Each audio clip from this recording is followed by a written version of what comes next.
इस कार्यक्रम के पुण्यार्जक हैं जैन इंटरनेशनल सेवा ऑर्गेनाइजेशन जीसो। निःशुल्क जैन माइनॉरिटी कार्ड प्राप्त करने के लिए 9059054563 व्हाट्सएप पर हाय सेंड करें और अपने नाम के साथ निःशुल्क जैन माइनॉरिटी कार्ड अभी प्राप्त करें। परमात्मा महावीर की अंतिम देशना। परम पवित्र आगम उत्तराध्ययन सूत्र 36 अध्ययनों में गूंथा गया ऐसा ये अद्भुत जीवन को दिशा देने वाला, जीवन को गतिमान करने वाला, आंखें खोलने वाला, हृदय को पावन पवित्र बनाने वाला, कर्मों की निर्जरा का आधार, ऐसा ये उत्तराध्ययन सूत्र। पहला अध्ययन जिसमें 48 गाथा और जिसका कुल मिलाकर सार ये विनय भाव मेरे अंतर में प्रकट कैसे हो, वो समर्पण भाव प्रकट कैसे हो, मैं कैसे उस मार्ग पर अपने कदमों को आगे बढ़ाऊं, परमात्मा महावीर के उस मार्ग पर, मोक्ष मार्ग पर। सबसे पहले विनय चाहिए। विनय को साथ लिए बिना मैं आगे एक कदम भी नहीं चल सकता, एक कदम भी। क्योंकि जीवन ऐसा है, ये मार्ग ऐसा है कि जिस मार्ग में दो भाव पैदा होने की संभावनाएं बहुत है। कभी कभी हमें अच्छा मिलता है, कभी कभी हमें बुरा मिलता है, या कभी कभी हमें अच्छा लगता है, कभी कभी हमें बुरा लगता है। दोनों बातें। संसार के क्षेत्र में जब हम आगे बढ़ते हैं, जीवन के क्षेत्र में, तब कभी कभी हमें बहुत अच्छा लगता है, अच्छा मिलता है, बहुमान मिलता है, सुविधाएं मिलती है, जो चाहिए वो मिलता है, तो अच्छा लगता है। आप जो चाहो वो अगर मिल जाए तो मन प्रसन्न हो जाता है। कभी कभी बहुत अच्छा मिलता है तो कभी कभी बहुत खराब भी, बुरा भी, कभी अपमान भी कभी मिलता है, कभी धूप मिलती है, सुविधाएं नहीं मिलती, भोजन चाहो नहीं मिलता, प्यास लगी है पानी नहीं मिलता, नींद आ रही है बिस्तर नहीं मिलता। दोनों बातें अपनी जिंदगी में मिलनी है। और सच तो यह है कि दो ही बातें मिलनी हैं, या तो अच्छा और या फिर बुरा। जिंदगी ऐसी है जिसमें ये दोनों बातें मिलेगी। उन दोनों बातों से मुझे साक्षात्कार करना है, और जब जो मिले उस वक्त में मेरा मन कैसा हो, मेरे भाव कैसे हों, मेरे परिणाम कैसे हों, मेरी मानसिकता कैसी हो, मेरी दृष्टि कैसी हो, वो विचार परमात्मा महावीर कहते हैं। परमात्मा महावीर कहते हैं जो मिल रहा है उसे मैं रोक नहीं सकता, वो तो मिलेगा। पुण्य का उदय होगा तो तुम्हें अच्छा मिलेगा, पाप का उदय होगा तो तुम्हें खराब मिलेगा। दोनों मिलना, पुण्य पाप का परिणाम, अच्छा बुरा मिलना, अच्छा बुरा लगना, तुम्हारे अंतर के पुरुषार्थ का परिणाम, तुम्हारी मानसिकता का परिणाम। मिलना तुम्हारे हाथ में नहीं है, लगना तेरे हाथ में है। यह बात हमें बहुत गंभीरता से समझ लेनी चाहिए। मिलना हमारे हाथ में नहीं है, स्वीकार करना हमारे हाथों में है। स्वीकार किन भावों से करना वो हमारे हाथों में है। तुम्हें अच्छा भी मिलेगा, तुम्हें बुरा भी मिलेगा, सुविधाएं मिलेगी, कभी दुविधाएं मिलेगी। वो चाहे साधु जीवन हो, चाहे गृहस्थ जीवन हो, साधु जीवन भी कभी बहुत अच्छा मिलेगा, कभी बहुत बुरा मिलेगा। बहुत बार तुम अच्छा करोगे, बुरा मिलेगा। बहुत बार तुम अच्छा नहीं करोगे, तब भी तुम्हें अच्छा मिलेगा। श्रमण जीवन भी ऐसा है। जिंदगी के रास्ते पर बहुत बार फूल मिलते हैं तो बहुत बार कांटे भी मिलते हैं। बहुत लोग सम्मान भी करते हैं तो बहुत लोग अपमान भी करते हैं। बहुत से वो लोग भी सम्मान करते हैं जिनका परिचय नहीं है, जिनको मैं जानता भी नहीं हूं, लेकिन वो भी सम्मान करते हैं। और बहुत ऐसे लोग भी जिनका मैंने कुछ बिगाड़ा भी नहीं, कभी वार्तालाप भी नहीं हुआ, लेकिन तब भी वे बुरा करने में लगे रहते हैं। दोनों मिलेंगे, दोनों बातें मिलेंगी। परमात्मा सावधान करना चाहते हैं अब, इसलिए परमात्मा ने सबसे पहले विनय, अध्ययन, समर्पण, श्रद्धा, वो विषय पहले रखा। ये तुम्हारी नींव मजबूत होगी, फिर तुम्हें चिंता नहीं है, फिर तुम आगे बढ़ो, मजबूती से आगे बढ़ो। जो भी मिलेगा तुम बड़े आराम से उन्हें स्वीकार कर पाओगे, झेल पाओगे, क्योंकि तुम्हारे अंतर में एक पूंजी है, और वह पूंजी है समर्पण की। वह समर्पण किनके प्रति? वह समर्पण परमात्मा के प्रति, परमात्मा की वाणी के प्रति। वह समर्पण अपने प्रति, अपनी आत्मा के प्रति, अपने पुरुषार्थ के प्रति। वह समर्पण व्यवहार से भी, निश्चय से भी। वह समर्पण गुरु के प्रति भी, देव के प्रति भी, धर्म के प्रति भी। और वह समर्पण स्वयं की चेतना के प्रति भी, स्वयं की आत्मा के प्रति भी। और वह समर्पण आपके दिमाग को खोल देता है, खिड़कियां खोल देता है, यथार्थ समझ में आने लगता है।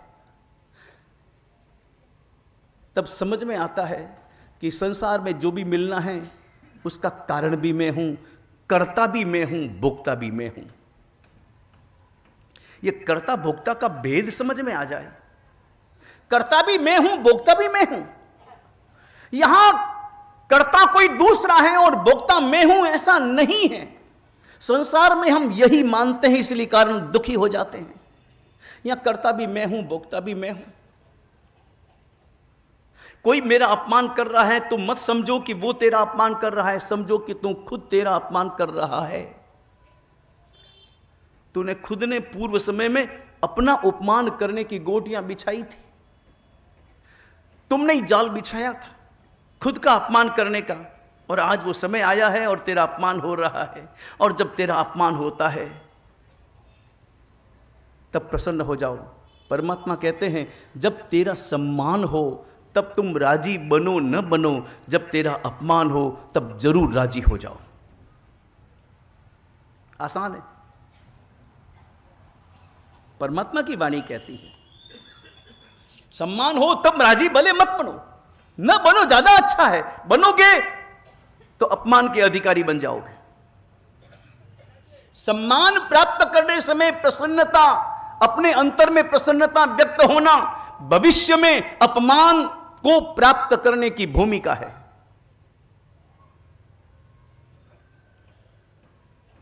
बड़ा गहन विषय है, यह कर्म ग्रंथ का विषय है। और जिस समय में तुम्हारा अपमान हो, प्रसन्न हो जाओ। वो तुम्हारी प्रसन्नता, अपमान जिस पाप कर्म के उदय से हुआ है, नष्ट कर देगा उसे। तुम फ्री हो जाओगे, तुम हल्के हो जाओगे। अपने जीवन में जब भी सुख मिले दुखी हो जाओ, दुख मिले सुखी हो जाओ। चलो इतना ना हो सकता तो कम से कम इतना तो करो, जब सुख मिले तब उदास हो जाओ। दुखी भले मत बनो, चलो उदास हो जाओ। उदास हो जाने का मतलब होता है सहज हो जाओ, सहज रहो, उछलो मत, कूदो मत। ऐसे मत उछलो जैसे कोई घड़ा, कोई महिला पानी लेकर के आती हो कुएं से भरकर, और घड़ा आधा भरा है, आधा भरा है।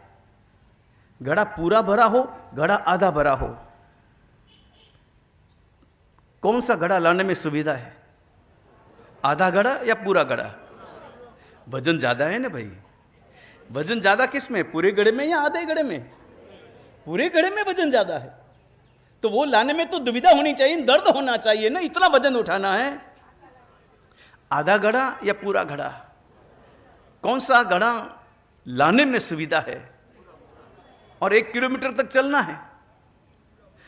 पूरा घड़ा लाने में सुविधा है, क्योंकि पूरा घड़ा छलकता नहीं है, मगर आधा घड़ा छलकता है। जब सुख मिले तब ऐसे छलको मत। छलक छलक करके, वो पानी भीतर कम है, घड़े में पानी कम है, मगर वो घड़ा बताना चाहता है कि है मुझ में पानी, मैं खाली नहीं हूं। है खाली, मगर बताना चाहता है कि मैं खाली नहीं हूं। घड़ा आधा खाली पड़ा है। घड़े को पता है कि मैं खाली हूं, तो घड़ा यह समझता है कि दूसरों को भी पता है कि मैं खाली हूं, फिर भी मुझे बताना है कि मैं भरा हूं। तो बताने के लिए पानी उछालता है, बाहर से पानी उछालता है, ताकि लोगों को पता चले कि पानी है, मैं भरा हूं, मैं भरा हूं। और लोग समझ जाते हैं, जब पानी उछलता है तो लोग समझ जाते हैं कि पानी उछल रहा है मतलब खाली है, मतलब आधा भरा है, आधा खाली है। और जब पानी नहीं उछलता तो लोग समझ जाते हैं कि पानी पूरा भरा है। जिंदगी में कभी उछलो मत।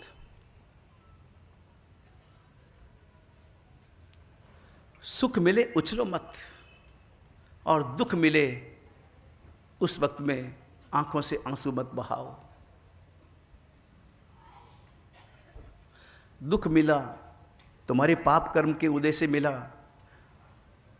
उदय हुआ पाप कर्म का, उदय होने के साथ साथ पाप नष्ट भी हो गया। तो पाप कटा, इसलिए सुखी बनो। पाप का परिणाम देखो या पाप का नष्ट होना देखो, दोनों में से क्या देखना? पाप का उदय देखना या पाप का नष्ट होना देखना? अभी थोड़ी तत्व ज्ञान का विषय है, मगर समझने जैसा है। हृदय को बदल देता है, हमारी मानसिकता को एकदम परिष्कृत कर देता है। पाप के उदय में मुझे दुख मिला, लेकिन पाप नष्ट भी हुआ। दोनों में से मुझे क्या देखना? पाप नष्ट हुआ वो देखो। जो पाप नष्ट होता है तो हम राजी होते हैं, पुण्य नष्ट होता है तो राजी होते हैं, या पाप नष्ट होता है तो राजी होते हैं? राजी कब? पाप नष्ट हो तब प्रसन्न बन जाओ। ये दृष्टि देते हैं मेरे परमात्मा। इसलिए पहला अध्ययन नींव का काम करता है। विनय हमारे भीतर आ गया, वो समर्पण आ गया, वो श्रद्धा आ गई, ये समझ आ गई। समझ मिलना जरूरी है। अगर समझ न मिले तो हम आगे पढ़ेंगे भी कुछ नहीं पढ़ पाएंगे। समझ न मिली तो अर्थ नहीं। पहला अध्ययन बड़ा महत्वपूर्ण, विनय का अध्ययन। और मुझे तय करना है, अपने अंतर को टटोलना है कि मैं विनीत हूं या अविनीत हूं। मुझ में विनय गुण प्रकट हुआ या नहीं हुआ, या मैं विनय गुण को प्रकट करने का पुरुषार्थ कर रहा हूं। तीन बातें, या तो विनय गुण मुझ में प्रकट हो गया, या फिर विनय गुण प्रकट नहीं हुआ है नहीं, या फिर मैं विनय गुण को प्रकट करने के लिए मेहनत कर रहा हूं, पुरुषार्थ कर रहा हूं, वो शिक्षा प्राप्त कर रहा हूं, वो अपने मन को बना रहा हूं, मैं मन को समझा रहा हूं। अगर मैं मन को समझाता हूं तो मैं सही रास्ते पर हूं। और एक विनय गुण प्रकट करने के बाद में अब परमात्मा दूसरे स्टेप की बात करते हैं, दूसरी सीढ़ी की बात करते हैं। वो परमात्मा की मूल वाणी को हम अपने कर्णपटलों के द्वारा हाथ जोड़कर श्रवण करें। वो परमात्मा की मूल वाणी, वो परमात्मा की गाथा। हम पहली गाथा, पहला सूत्र सुने। स्वंग में आउसम तेन भगवया एव मखायम। सुधर्मा स्वामी कहते हैं जम्बू स्वामी से कि हे आयुष्मान, मेरी बात तुम ध्यान से सुनो। वो मैं बात सुना रहा हूं जो परमात्मा से मैंने सुनी है। ये खलु, परमात्मा कहते हैं, ये खलु भाविसम परिसहा समणिनम भगवया महावीरिनम काश्वेनम पवैया जे भिक्खु सोचा नच्चा जिच्चा अभिभूय भिखा यरियाए परिवयंतो पुट्ठो नो विहन नेज्जा। दूसरे अध्ययन का पहला सूत्र। इस पहले सूत्र में दूसरे अध्ययन का सार है। कुल मिलाकर इस दूसरे अध्ययन में 3 सूत्र है और 46 गाथा है। और इन गाथाओं के द्वारा समझाते हैं परमात्मा, अब तुम चल पड़े हो उस मार्ग पर। तुम्हारे अंतर में विनय प्रकट हुआ, मतलब तुमने चलने की कोशिश की, चलने का प्रयत्न तुम्हारा प्रारंभ हुआ, उस मोक्ष मार्ग पर चलते हो। और जब चलोगे तो दोनों बातें मिली, दोनों बातें मिलेगी तुम्हें, अच्छा भी बुरा भी। ज्यादा क्या मिलेगा? अच्छा ज्यादा मिलता है या बुरा ज्यादा मिलता है? अच्छा और ज्यादा मिलता है या खराब? सुख ज्यादा मिलता है या दुख ज्यादा मिलता है? हम अपने जीवन को देखें, अपने जीवन में सुख ज्यादा है या दुख ज्यादा है? दुख ही ज्यादा है। नहीं पक्का? नहीं, आप हम साधु लोग सुखी हैं या दुखी हैं? नहीं, आप क्या मानते हैं? हमको सुखी मानते हैं कि दुखी मानते हैं? सुखी मानते हैं कि दुखी मानते हैं? आपने कभी देखा श्रमण जीवन में दुख का कोई कारण नहीं है। सबसे बड़ा दुख चिंता का है। साधु को कोई चिंता है? मूल चिंता 3, रोटी कपड़ा मकान। मूल चिंता है तो ये 3 है ना भाई, हैं? रोटी कपड़ा मकान। बाकी की सारी चिंताएं काल्पनिक है। बाकी सारी चिंताएं काल्पनिक, ये 3 चिंताएं यथार्थ है। ये 3 चाहिए ही चाहिए। इन 3 के बिना गाड़ा नहीं चलता किसी का भी। कम चाहिए, ज्यादा चाहिए, आज चाहिए, कल चाहिए, वो अलग बात, लेकिन चाहिए तीनों, रोटी कपड़ा मकान। बादाम की कतली की कोई चिंता नहीं होती है। ये चिंता कोई करे, अरे भाई रोटी तो बराबर मिली, खींचड़ा बराबर मिल गया, मूंग मिल गया, सब मिल गया, मगर बादाम की कतली नहीं मिली। अब ये चिंता है कोई? अरे तुम्हारा पेट भरा कि नहीं मिला? पेट भरने के लिए सामग्री मिली या नहीं मिली? उतना हो गया, पर्याप्त है। 3 चिंता यथार्थ है, रोटी कपड़ा मकान। साधु को इन तीनों में से किसकी चिंता है? कोई चिंता नहीं। कल की कोई चिंता है? कल की चिंता, परसों की कभी चिंता है? क्या होगा, कहां जाएंगे, क्या मिलेगा, रोटी मिलेगी कि नहीं मिलेगी? कोई चिंता नहीं। न रोटी की चिंता है, न कपड़े की चिंता है, न मकान की चिंता है। पूरे भारत में कहीं चले जाओ, आप 3 जगह आपके मकान हो ना, 3-4 जगह आपके मकान हो ना, तो आप फूले नहीं समाते।